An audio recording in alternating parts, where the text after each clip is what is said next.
अब एक केस लेते हैं, जैसे सेमेस्टर अभी खत्म हुआ है, आज नया सेशन शुरू हुआ है, सेशन 2011-12 स्टार्ट होता है सितंबर 1 से। तो इस टाइम के लिए हम एक एग्जाम्पल लेते हैं, पिछले वाले जो बच्चे ऑलरेडी पढ़ रहे हैं, जो नए आए हैं उनके लिए नहीं, जो ऑलरेडी हमारे पास फर्स्ट ईयर कर चुके हैं, सेकंड ईयर में प्रोसीड कर रहे हैं। तो जो सेकंड ईयर में प्रोसीड कर रहे हैं उनकी हमारे पास एंट्रीज पहले से हमें उनके लिए एंट्रीज नहीं करनी। तो हम क्या करेंगे, एक नया टाइम टेबल तो इस सेशन में तो बनाएंगे, लेकिन पिछले सेशन वाला जो कि हमारा मान लो होगा 2010-11 के लिए सेमेस्टर 2 का जो टाइम टेबल, सेमेस्टर 1 की हमें जरूरत नहीं है, कि हमें सिर्फ सेमेस्टर 2 वाला ऑन करेंगे और उस बच्चों को बैक कर देंगे इस सेशन से। आगे मैं भी आएगी आगे जब हम अलग अलग टेबल्स हैं, लेकिन ये केवल एक एग्जांपल है कि हमारे 2 टाइम फ्रेम कब एक्टिव होंगे।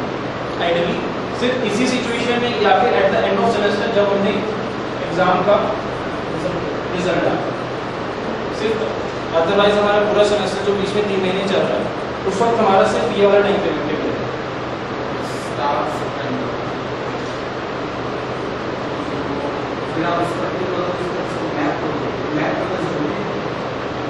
वो चीज़ें आगे आएंगी सर, अभी सीखो मिल जाते हैं। मतलब आइडियली केवल एक केस है, क्योंकि क्या होता है हम जब आगे बढ़ेंगे तो हमें कंफ्यूजन होगी कि ये चीज़ें कैसे आ रही हैं।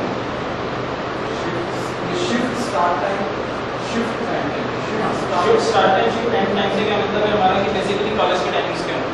अब कहीं कहीं होता है शिफ्ट में मॉर्निंग शिफ्ट और इवनिंग शिफ्ट 2 होती है, किसी किसी कॉलेजेस में मॉर्निंग शिफ्ट भी इवनिंग शिफ्ट होती है, तो इसलिए शिफ्ट स्टार्ट टाइम और शिफ्ट एंड टाइम चाहिए। तो अगर 2 शिफ्ट होगी उसके अलग टाइम टाइम फ्रेम एक ही बनाओगे, लेकिन शिफ्ट स्टार्ट टाइम अलग अलग बनाना पड़ेगा, टाइम फ्रेम टाइमिंग अलग होती है। आपने तो स्टार्ट टाइम अंदर नहीं दिया है, तो इस सेम फ्रेम में 2 बार नहीं, सेम टाइम फ्रेम में टाइम फ्रेम 2 बनाने पड़ेंगे। मान लो हमने अभी एक बनाया सेशन 2011-12 मॉर्निंग, फिर हम उसके आगे मॉर्निंग टाइम फ्रेम डाल देंगे और फिर एक इवनिंग डाल देंगे, अलग अलग टाइम फ्रेम बनाना। अच्छा, इसमें मान लीजिए तो सेकंड सेमेस्टर का हमने बैक कर दिया वाले सेशन से, फर्स्ट और सेकंड का भी रिजल्ट जैसे देखना तो दोनों का देखें, वो अभी आगे डिस्कस करेंगे, सारे मॉड्यूल वाइज आएंगे। अभी हम बेसिक सेटअप डिस्कस कर रहे हैं। इसका एक और बैक करना है यार, कुछ काम करना होगा और ये डेटा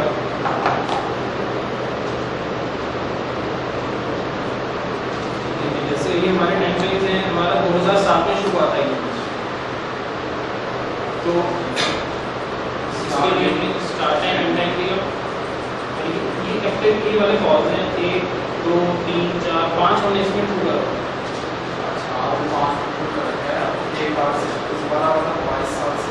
अब ये हमारा डबल डेटाबेस है कि डेटाबेस नहीं है, ये आपका डबल डेटाबेस मतलब ओरिजिनल की कॉपी है, ये 20 दिन पुरानी कॉपी, 30 दिन पुरानी कॉपी और लाइक इसलिए अगर 2011 हाँ। अब इसकी नेमिंग कन्वेंशन अभी हम लोगों ने फिर क्या फॉलो कर लिए, गलती से क्या हुआ था पिछले सेमेस्टर में हम लोगों ने 2010 डाला, जिससे कंफ्यूजन होगी कि क्या मतलब है। तो अभी नेमिंग कन्वेंशन जो फॉलो होगी, साथ में हम लोग ये भी डालने लगे क्या नेमिंग कन्वेंशन फॉलो होनी चाहिए। अब जैसे जो हमारा सेशन सेमेस्टर होता है जनवरी से जून, ठीक है, तो इसको हम क्या नेमिंग कन्वेंशन दे सकते हैं कि थ्रू आउट वो यूनिफॉर्म चलती है। इस टाइम फ्रेम आईडी को क्या नाम, हम क्या करेंगे, ईयर, जैसे अभी ईयर है 2011 और प्लस इस सेमेस्टर को इवन होता है वैसे ही हमारा है ना, तो इवन देगा, लेकिन मेरे ख्याल में उन्होंने उठाई दिया इवन लिया होगा, इवन सेमेस्टर होता है हमारा, इसमें हमने इवन दे दिया। और जो हमारा होगा जुलाई से दिसंबर वाला, उसको हम देंगे 2011।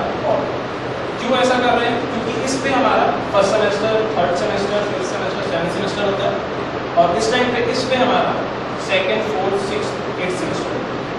तो इस तरह से हमने एक यूनिफॉर्मिटी बनानी कि कभी भी कोई भी आएगा तो उसको प्रॉब्लम नहीं होगी यूजर एंड से कि हमने टाइम फ्रेम को कैसे देना, कैसे नहीं देना।